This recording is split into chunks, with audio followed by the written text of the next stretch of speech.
Welcome back to our YouTube channel. This is me, Tina Matthew. This is Seban. ഇന്ന് നമ്മളൊരു cooking റെസിപ്പിയാണ് ചെയ്യുന്നത്. Pork roast ഉണ്ടാക്കാൻ പോവാണ്. അപ്പൊ നമ്മളങ്ങനെ പ്രൊഫഷണൽ ഷെഫോ അങ്ങനെ കുക്കോ ഒന്നും അല്ല. ഞങ്ങൾ ബഡ്ഡിംഗ് ആർട്ടിസ്റ്റ് ആണ്. അതെ അതെ. അപ്പോൾ നമ്മളും ഒരു യൂട്യൂബ് സാധാരണ ആൾക്കാർ ചെയ്യുന്ന പോലെ ഒരു യൂട്യൂബിലൊക്കെ നോക്കിയിട്ട് ഉള്ള പരിപാടിയാണ്. അപ്പൊ നമ്മൾ ഇന്ന് ഫോളോ ചെയ്യുന്നത് നമ്മുടെ ഷാൻജിയ ചേട്ടനെയാണ്. നമ്മുടെ ഒട്ടുമിക്ക എല്ലാ കുക്കിങ്ങും നമ്മൾ പുള്ളിന്റെ നോക്കിയാണ് ചെയ്യുന്നത്. കുക്കിംഗ് എക്സ്പെരിമെന്റ്സ് എല്ലാം ചെയ്യുന്നത് ഷാനേട്ടന്റെ ഫോളോ ചെയ്താണ്. ഫാൻ ഓഫ് ഷാനേട്ടൻ ബിക്കോസ് എല്ലാ സാധനങ്ങളും നമ്മൾ ഇങ്ങനെ എത്ര എത്ര എത്ര ഇടണം എന്ന് കൃത്യമായിട്ട് പറഞ്ഞു തരും. അതുകൊണ്ട് നമുക്ക് ഒരു കൺഫ്യൂഷനും ഇല്ല. ഇവൻ ഉപ്പ് വരെ അതിന്റെ ഒരു കൃത്യ അളവ് എനിക്ക് തോന്നുന്നില്ല വേറെ ആരും അങ്ങനെ പറഞ്ഞു തരുമെന്ന് ഷാനേട്ടൻ കറക്റ്റ് ആയിട്ട് പറഞ്ഞു തരുന്നുണ്ട്. അപ്പൊ ബിഗ് താങ്ക്സ് ടു ഷാനേട്ടൻ. അപ്പോൾ നമ്മളിപ്പോ ഉണ്ടാക്കുന്ന പോർക്ക് റോസ്റ്റ് ഏതിപ്പോ കോട്ടയമാണോ തൃശ്ശൂരാണോ പേരൊന്നുമില്ല, ഒരു പോർക്ക് റോസ്റ്റ്. ഓക്കെ, പോർക്ക് റോസ്റ്റിലേക്ക് പോവാം. അപ്പോൾ ഇതാണ് നമ്മുടെ പോർക്ക് റോസ്റ്റിന് ആദ്യമേ വേണ്ട ഏറ്റവും ഇമ്പോർട്ടൻറ്റ് സാധനം എന്താണ്? പോർക്ക്. അപ്പൊ ഇതാണ് നമ്മുടെ പോർക്ക്. ഇത് ഏകദേശം ഒരു 2 കിലോ അടുത്തുണ്ട്. അവിടെ അത്യാവശ്യം നെയ് കഷ്ണമൊക്കെ ഉണ്ട്. ഇത് നമ്മൾ എവിടെ നിന്നാണ് മേടിച്ചത്? ഫ്രഷ്കോന്ന് മേടിച്ച കേട്ടോ. ഇവിടെ ഫ്രഷ്കോന്ന് പറഞ്ഞ കടയിൽ നിന്ന് മേടിച്ച പോർക്കാണ്. അപ്പോൾ കുക്കിംഗ് ആദ്യമായിട്ട് ചെയ്യുന്നവർ അല്ലെങ്കിൽ കുക്കിംഗ് പുതുതായിട്ട് പഠിക്കുന്ന ആൾക്കാർക്കുള്ള ഒരു വളരെ ഇമ്പോർട്ടൻ്റ് ആയിട്ട് ടൂൾ ഞാൻ കാണിക്കാം. ഇതാണ് ആ സാധനം. കാരണം നമ്മൾ ഈ ടീസ്പൂണ് ടേബിൾ സ്പൂണ് എന്നൊക്കെ ഈ കുക്കറി റെസിപ്പിയിലൊക്കെ പറയുമ്പോഴേ നമ്മളത് കൃത്യമായിട്ട് മനസ്സിലാക്കണം എത്രയാണ് അപ്പൊ ഈ സാധനം കണ്ടോ, ഇത് വളരെ സിമ്പിൾ ആയിട്ടുള്ള സാധനമാണ്, പക്ഷെ ഇത് ഭയങ്കര ഹെൽപ്ഫുൾ ആണ്. സിമ്പിൾ ആണ് പക്ഷെ പവർഫുൾ ആണ്. അതെ, നമ്മുടെ ഇത് ഷീനി എന്ന് പറഞ്ഞ ചൈനീസ് വെബ്സൈറ്റിൽ നിന്ന് മേടിച്ചാണ്. വളരെ ചീപ്പാണ്. അതുകൊണ്ട് ഇതിൽ കൃത്യമായിട്ട് 1 table spoon, 1/2 table spoon, 1 teaspoon, 1 teaspoon.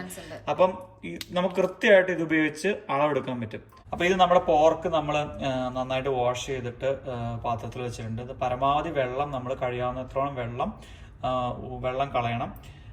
കാരണം നമ്മൾ ഓൾറെഡി കുക്ക് ചെയ്യുമ്പം നമുക്കറിയാലോ ഇറച്ചിയിൽ നിന്ന് ഓൾറെഡി വെള്ളം ഇറങ്ങും. അതൊക്കെ നമുക്ക് അറിയാവുന്ന കാര്യമായിരിക്കും. അപ്പൊ ആദ്യത്തെ ഇൻഗ്രീഡിയന്റ് പറയുന്നത് നമുക്കിപ്പോ 2 കിലോയ്ക്കുള്ള കണക്കാണ് ഞാൻ പറയുന്നത്. 2 കിലോ ഇറച്ചിയാണ്. 2 കിലോ ഇറച്ചിക്ക് 1 ടീസ്പൂൺ, ടേബിൾ അല്ല ടീ കണ്ടോ, ടീസ്പൂൺ, 1 ടീസ്പൂൺ മഞ്ഞപ്പൊടിയാണ്. 1 ടീസ്പൂൺ മഞ്ഞപ്പൊടി ഇട്ടു. 2 ടേബിൾ സ്പൂൺ മല്ലിപ്പൊടി കണ്ടത്, 1 ടേബിൾ സ്പൂൺ ആണത്. 1 ടേബിൾ സ്പൂൺ മുളക് പൊടിയാണ്. ഇത് നമ്മുടെ എരിവുള്ള മുളക് പൊടി കേട്ടോ, കാശ്മീരി അല്ല, എരിവുള്ള മുളക് പൊടി. കുരുമുളക് 1 ടേബിൾ സ്പൂൺ, നന്നായി പൊടിച്ച കുരുമുളകാണ്. നാട്ടിൽ നിന്നുള്ള മസാലയാണ് ഇതെല്ലാം. ഗരം മസാലയാണ് 2 ടീസ്പൂണാണ്, ടേബിൾ അല്ല, ടീസ്പൂൺ ഗരം മസാല. ഈ ഗരം മസാല നമ്മൾ നാട്ടിൽ നിന്ന് പൊടിച്ചെടുത്തുകൊണ്ട് വന്ന ഗരം മസാലയാണ്. 2 ടീസ്പൂൺ ഉപ്പാണേ, ടീസ്പൂണാണ്, 2 ടീസ്പൂൺ. നമുക്ക് വേണ്ട ഇൻഗ്രീഡിയൻസ് ഇഞ്ചി, വെളുത്തുള്ളി, പച്ചമുളകാണ്. അപ്പൊ ഇഞ്ചി വന്നിട്ട് ഒരു 2 ഇഞ്ചി, ഒരു ഈ നീളമുള്ള ഒരു ഇഞ്ചി 2 അപ്പം നമുക്ക് ഇഞ്ചി 2 തവണ ആവശ്യം വരും. സെപ്പറേറ്റ് സവാള വാട്ടാനും ആവശ്യമുണ്ട്. അപ്പൊ ഇതിൽ നിന്നൊരു പാതി ഇഞ്ചി ഇപ്പോൾ എടുക്കുകയാണ്. പാതി ഇഞ്ചി ഇതിനകത്തേക്ക് എടുക്കും. മൊത്തത്തിലൊരു 4 കഷ്ണം ഇഞ്ചിയുണ്ട്. 2 കഷ്ണം ഇഞ്ചി ഞാൻ ഇങ്ങോട്ടേക്ക് ഇട്ടു. അതുപോലെ വെളുത്തുള്ളി വന്നിട്ട് നമുക്ക് ഏകദേശം 24 വെളുത്തുള്ളി, ചെറിയ വെളുത്തുള്ളി, 24 അല്ലി വെളുത്തുള്ളി അരിഞ്ഞതാണിത്. ഇത് നമുക്ക് 2 തവണയായിട്ട് ആവശ്യമുണ്ട്. അപ്പോൾ ഏകദേശം 12 അല്ലി വെളുത്തുള്ളി ഇപ്പോൾ ഇതിനകത്തേക്ക് ആഡ് ചെയ്യണം. ഏകദേശം ഒരു പാതി ഇങ്ങോട്ടേക്ക് ആഡ് ചെയ്തു. ഇനി നമ്മൾ ഗ്യാസ് ഓൺ ചെയ്തു. ഗ്യാസ് ഓൺ ചെയ്തിട്ട് നമ്മളിതെല്ലാം കൂടെ നന്നായിട്ട് മിക്സ് ചെയ്യുകയാണ്. നമ്മളിവിടെ കുക്കർ ഉപയോഗിക്കുന്നില്ലേ, നമ്മൾ കുക്കറിലിട്ട് വേവിക്കുന്നില്ല, നമ്മൾ പാത്രത്തിൽ വെച്ച് തന്നെ അടച്ച് വേവിക്കാൻ പോകാം. ഇനി നമ്മൾ വെള്ളം തിളയ്ക്കാൻ വേണ്ടി ആവശ്യത്തിന് വെള്ളം ആഡ് ചെയ്യണം. ഏകദേശം 1.5 കപ്പ് ഇതുണ്ടോ, ഇത് അളവാണ്, അളവ് കപ്പാണ്, 1 കപ്പിൻ്റെ അളവാണിത്. അപ്പം 1.5 കപ്പ്,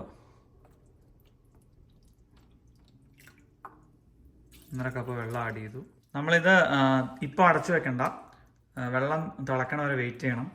വെള്ളം തിളച്ചിട്ട് ഒന്നുകൂടെ ഇറച്ചി മിക്സ് ചെയ്ത് കൊടുത്തിട്ട് പിന്നെ അടച്ചു വിട്ട് വേവിക്കാം. അപ്പോൾ ഇപ്പോൾ ഓപ്പൺ ആക്കി വെക്കുക, തീ ഹൈ ഫ്ലെയിമിൽ വെക്കുക. നമ്മുടെ പോർക്ക് നന്നായിട്ട് തിളച്ചുകൊണ്ടിരിക്കുകയാണ്, കണ്ടോ? അപ്പൊ ഇത് തിളച്ച് വരുമ്പം നമ്മളിതൊന്ന് നന്നായിട്ടൊന്ന് ഇളക്കി കൊടുക്കുക. ഇതിപ്പോൾ നന്നായിട്ട് തിളച്ച് വന്നിരുന്നു. തിളച്ച് വന്നു കഴിഞ്ഞ് ഒരു 10 മിനിറ്റ് തന്നെ എല്ലാം തിളച്ച് വന്നു. തിളച്ച് വന്നിട്ട് നമ്മൾ ഇറച്ചി ഒന്നുകൂടെ ഒന്ന് മിക്സ് ചെയ്തു, മസാല ഒന്നുകൂടെ പിടിക്കാനായിട്ട്. എന്നിട്ട് നമ്മൾ ഈ തീ ഒന്നൊരു മീഡിയം ഫ്ലെയിമിലോട്ട് ഇട്ടു. നമ്മൾ സ്ലോ കുക്കിംഗ് ആണ് ചെയ്യുന്നത്, ഞാൻ പറഞ്ഞായിരുന്നു. I think like 25 to 30 minutes എടുക്കും. ഏകദേശം അരമണിക്കൂറോളം കുക്ക് ചെയ്യണം. അപ്പം ഞാനൊരു പാത്രം വെച്ചിട്ട് അടച്ചു വെക്കുകയാണ്. അപ്പം അടച്ചു വയ്ക്കാൻ വേണ്ടിയിട്ട്.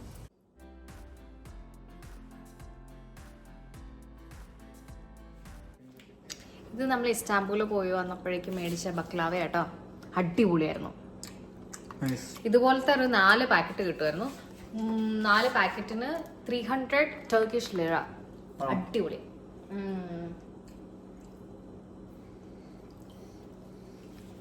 പല ഫ്ലേവേഴ്സ് വരുന്നുണ്ട്. Chocolate, pistachio, hazelnut. One more was there. Chocolate, pistachio, hazelnut, 3 ഒരെണ്ണം കൂടെ ഉണ്ട്. നമ്മൾ ഡിസ്ട്രിബ്യൂട്ട് ചെയ്തുകൊണ്ട് ഒരു ഫ്ലേവർ ഏതാന്ന് പറഞ്ഞു. അങ്ങനെ 4 ഉണ്ടാകാം. അടിപൊളി. ഇപ്പം ഏകദേശം 5 മിനിറ്റ് ആയിട്ടുണ്ട്. നമ്മൾ തുറന്നു നോക്കുമ്പോൾ കണ്ടോ നല്ല നെയ്യാണേ. അതുകൊണ്ടോ വെളുത്തിരിക്കുന്നത്. ഒന്ന് ജസ്റ്റ് ഒന്ന് ഇളക്കി കൊടുക്കുവാണേ. നമ്മളിനി സവാളയൊക്കെ വഴട്ടാനുണ്ട്. അപ്പോൾ വേറൊരു പാത്രത്തിൽ ഒരു പാനിൽ ഏകദേശം ഒരു 3-4 സ്പൂണ് വെളിച്ചെണ്ണ എടുത്തു. വെളിച്ചെണ്ണ നമ്മുടെ ടേസ്റ്റ് കിട്ടുക. ഇഞ്ചിൻ്റെ പാതി ഇഞ്ചി, ഏകദേശം 2 നീളമുള്ള ഇഞ്ചിയാണത്. അതിനകത്തേക്ക് ഇടുക. അപ്പം എണ്ണ ചൂടായി കഴിഞ്ഞ് കഴിഞ്ഞാൽ നമ്മൾ ഹൈ ഫ്ലെയിമിൽ നിന്ന് മീഡിയം ഫ്ലെയിമിലേക്ക് മാറ്റുക. അടുത്തതായിട്ട് വെളുത്തുള്ളി, അത് ഏകദേശം 12 വെളുത്തുള്ളി ഉണ്ട്. അതും ഇടുക. അടുത്തതായിട്ട് 4 പച്ചമുളക് ചെറുതായിട്ട് അരിഞ്ഞത് ഇടുക. അടുത്ത് ഏകദേശം ഒരു 6 തണ്ട് കറിവേപ്പില ഇടുവാണ്. എല്ലാ ഫ്ലേവറും ടേസ്റ്റും കിട്ടും. അടുത്തതായിട്ട് ഒരു 2 വലിയ സവാള 2 എണ്ണം. ആക്ച്വലി നമ്മൾ കാനഡയിൽ നല്ല ഭയങ്കര വലിയ സവോള കേട്ടോ. അതുകൊണ്ടാണ് നമ്മൾ സവോള ഇടുന്നത്. ആക്ച്വലി നമ്മൾ സവോള ഇടണം, ഉള്ളി ഇടണം. ഇവിടെ നമ്മളിപ്പോൾ ഉള്ളി ഇടാത്തതിൻ്റെ റീസൺ എന്ന് പറഞ്ഞു കഴിഞ്ഞാൽ ഞങ്ങൾ പോയി നോക്കിയപ്പോഴേക്കും ഉള്ളിയെല്ലാം ഭയങ്കര പൊട്ടായിരുന്നു. എല്ലാം ചീഞ്ഞ് പോയിരിക്കുകയായിരുന്നു. ഈവൻ ഈ റെഡ് ഓണിയൻ തന്നെ പെട്ടെന്ന് ഇവിടെ ചെയ്യുക. എന്താ കാരണം അറിയത്തില്ല. അപ്പോൾ അതുകൊണ്ട് നമ്മൾ ഉള്ളി വാങ്ങിച്ചില്ല. അപ്പോൾ ഉള്ളിക്ക് പകരം അതിൻ്റേതായിട്ടും കൂടെ ഉള്ള സവോള നമ്മൾ ഇട്ടിട്ടുണ്ട്.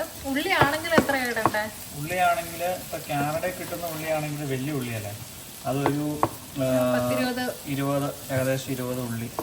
ഷാലറ്റ്സ് എന്ന് പറഞ്ഞ സാധനം. നാട്ടിലെ ചെറുള്ളി ആണെങ്കിൽ തീരെ ചെറുതാണ്. അപ്പോൾ അതൊരു 25 വേണ്ടി വരും. സോ ഇത് നമ്മൾ ഇളക്കി ഒരു ഗോൾഡൻ ബ്രൗൺ കളർ ആകുന്നിടം വരെ ഇളക്കുക. അപ്പോൾ അതെ നമ്മുടെ 30 മിനിറ്റ് കഴിഞ്ഞിട്ട് നമ്മുടെ പോർക്ക് ഇങ്ങനെയാണ് വന്നിരിക്കുന്നത്. ഇനി നമ്മളിത് മിക്സ് ചെയ്യണം. So at the same time നമ്മളിത് ഇവിടെ വഴറ്റിക്കൊണ്ടിരിക്കുകയാണ്. അപ്പോൾ നമ്മുടെ ഉള്ളിയൊക്കെ വഴണ്ട് നല്ല. അപ്പോൾ അതെ നമ്മുടെ ഉള്ളി ഒരു ഗോൾഡൻ ബ്രൗൺ കളറായി. അപ്പോൾ നമ്മൾ ഫ്ലെയിം ലോയിലേക്ക് വെക്കുക. എന്നിട്ട് അതിലേക്ക് 2 ടേബിൾ സ്പൂൺ മല്ലിപ്പൊടി ഇടുക.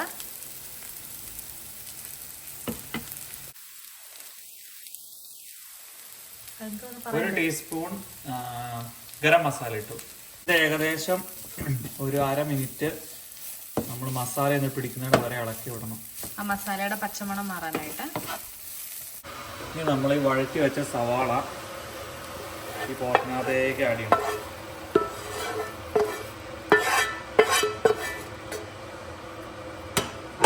നന്നായി മിക്സ് ചെയ്യാം.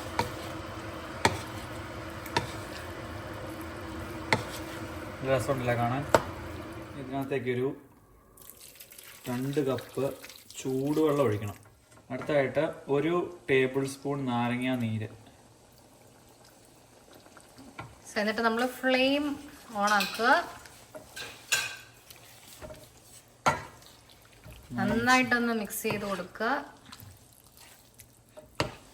ഇനി തീ ഹൈ ഫ്ലെയിമിൽ ഇട്ടിട്ട് നമ്മളൊരു 3 മിനിറ്റ് അടച്ചു വേവിക്കണം. 3 മിനിറ്റ് മതി, അതിൽ കൂടുതൽ. നമ്മളിപ്പോൾ 3 മിനിറ്റ് കഴിഞ്ഞിട്ടുണ്ട്. ഇപ്പം തുറന്നിട്ട് നമ്മൾ നല്ല പൊടിച്ച കുരുമുളക് പൊടി, ഓക്കെ, ഒരു 2 ടേബിൾ സ്പൂൺ. 2 ടേബിൾ സ്പൂൺ കുരുമുളക് പൊടി ആഡ് ചെയ്ത് കഴിഞ്ഞാൽ ഉടനെ നമ്മൾ ഗ്യാസ് ഓഫ് ചെയ്യുക. എന്നിട്ട് നന്നായിട്ട് അങ്ങ് മിക്സ് ചെയ്ത് കൊടുക്കുക. നമ്മുടെ പോർക്ക് റോസ്റ്റ് റെഡി ആയിട്ടുണ്ട്.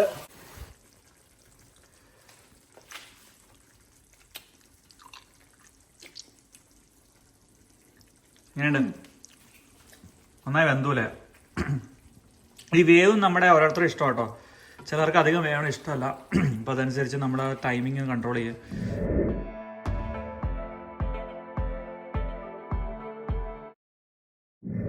സോ അപ്പോൾ ഗൈസ്, നമ്മുടെ കുക്കിംഗ് റെസിപ്പി എല്ലാവർക്കും ഇഷ്ടപ്പെട്ടു അല്ലെങ്കിൽ മനസ്സിലാക്കാൻ എളുപ്പമാണെന്ന് വിചാരിക്കുന്നു. എല്ലാവരും ഒന്ന് ട്രൈ ചെയ്ത് നോക്കണേ. അപ്പോൾ hope you guys like this video. അപ്പോൾ ഇനിയും നമ്മുടെ കുറച്ച് വിശേഷങ്ങളായിട്ട് നമ്മൾ വരുന്നതായിരിക്കും. അപ്പോൾ അതുവരേക്കും ബൈ. ബൈ.